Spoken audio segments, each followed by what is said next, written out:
Hi, this is Mike from Michael Palmer Music. We are a company that specialises in music for the moving image, mainly television advertising and channel branding, identity stuff. You can check out our work at michaelpalmermusic.com. And yeah, we're just making this quick video to review a piece of gear which we're very happy to have been given by a company called Motherload. Their website is motherload.co.uk. And this is the Motherload Elemental. And what that is, this lovely box, is a passive, as in needs no power whatsoever, speaker simulator, and it's also an attenuator. The idea of this box is that you place it between the power amp of your guitar amp. In my case, I've got a Vox AC30, which I'm going to use for this demo.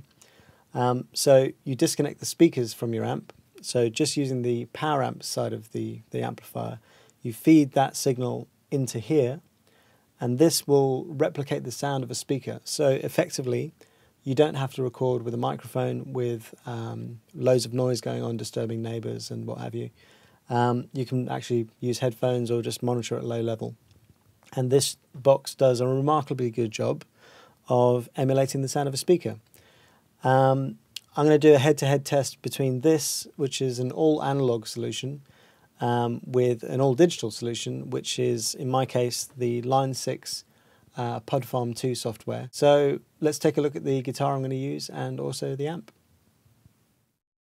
So the guitar we're going to use for this test is a G&L Legacy. This is a custom shop version. So when I use the Motherload, which will be the second of the two demos, this is the amp that's going to be used. It's a late 70s Vox AC30 top boost. The guitar will be plugged into the Brilliant channel.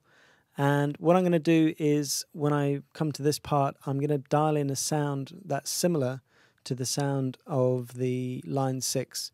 So you've got a pretty even tone to compare the two. But first with the Line 6. Okay, so here we are with the Pod Farm2 software. I'm running this as a plugin inside Logic Audio. Okay, now looking at the interface here, we've got the AC37 top boost selected, as you can see there, and these are the tone controls. Now this drive control I'm going to leave at around 42%. That gives you a kind of slightly crunchy, clean tone, which when I come to use the real Vox is what I'm going to dial in there as well. So I'm just going to leave the gain there, the drive, sorry. And as I go through this demonstration, I'm going to concentrate on these tone controls so you can hear the different tonalities that you can achieve. Master volume I'm going to leave at the top because it gives a nice healthy output and it's not clipping in my sequencer. So going to cab mode, you can see the Vox sitting in this virtual room. I'm going to leave, for the purposes of this demonstration, going to leave no room whatsoever, so room 0%. The reason being that when we compare it to the Motherload doesn't have any room at all either. It's just a sort of a replication of a very close mic'd speaker cone. So no room, and I'm going to use everybody's favorite, the SM57 mic model. I'm going to start with that on axis, which is going to give us the, I guess, the brightest sound. So going back to the amp, let's start playing with the controls. Okay, here it comes.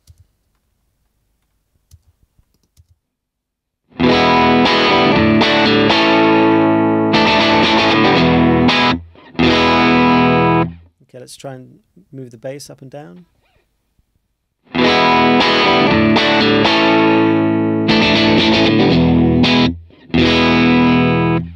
And I'm pretty happy with that there, so I'll leave that there. And the cut.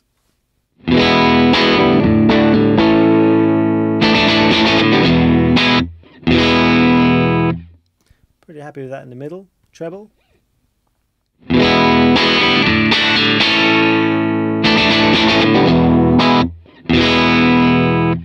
Gets very brittle at the top, that, so I'm going to leave that in the middle as well.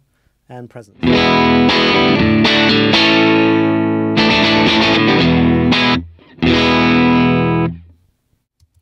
Okay, so there you have the basic AC30 sound.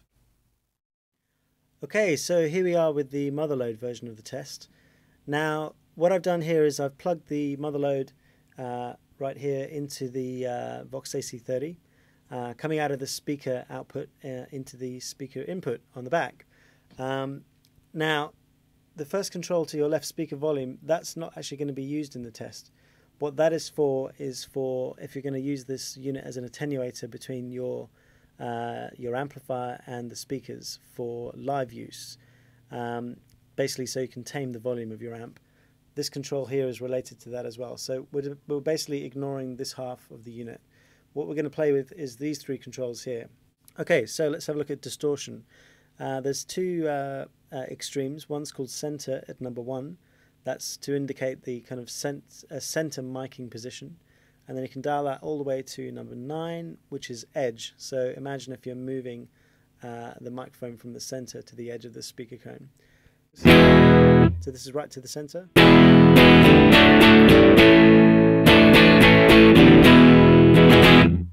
And right to the edge.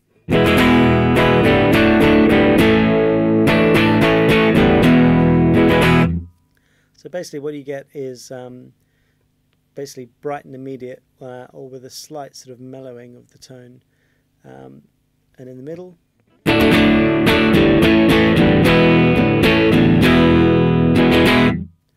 Okay, I'm going to leave that in the middle because it's the most comfortable to play, and it sounds pretty much like I'd want to have it if it was a real microphone. Now, cab type. We got choices between all the way to the left, which is a 4x10 bass kind of cabinet, all the way to vintage, which I guess emulates a 12-inch speaker. The Vox I'm using has got two 12 inches in it, and this, I guess, is an emulation of that kind of sound. So if we start with the 12 inches, so this should be as close to a Vox as we'll get. And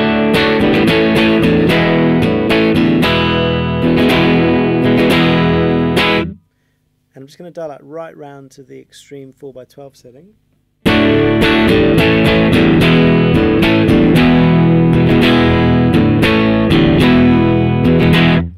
So you can hear a real boost in bass. Yeah, so let's go to the middle.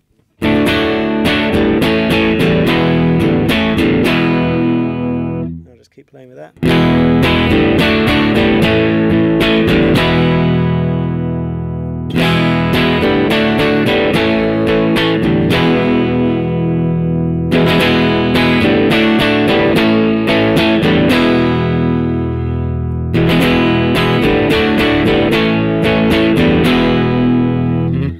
I'll quickly do the darkest sound possible, so I guess that would be 4x12 bass with right on the edge of the speaker cone.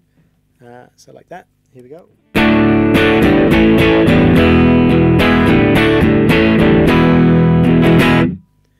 And if I do the brightest sound possible, so I guess that would be center mic in position with a vintage 12 kind of speaker cone. Here we go.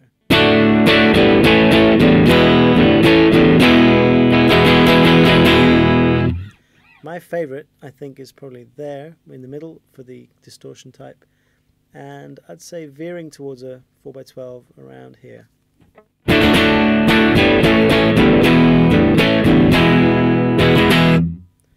Okay, so that's what the Motherload sounds like. Okay, so that concludes the demo of the Motherload Elemental. For me, it's a better solution than the Pod because you're only replicating the speaker as opposed to the amp and the speaker. Plus, all the replication of that speaker is done in the analog domain. And for me, just retains a lot more bite. The bass end is much more manageable, much more defined. And yeah, I think it's a really great solution. Another thing to note about this unit is, as well as recording the speaker simulator version of things, you can also, via the effects output on the back, record the dry, unaffected signal from your amp, which is great because if you want to, you can use the speaker simulations of the Pod Farm software without their amplifier emulations. And also you can use third-party speaker simulations like those made by Two Notes, who are very good. So yeah, I think it's a great little device for saving your vintage amps and not just having them sit in the back of the studio and only pulled out when you're going gigging. Basically, you can record with them, which is great. Okay, so that's it. Thanks for listening.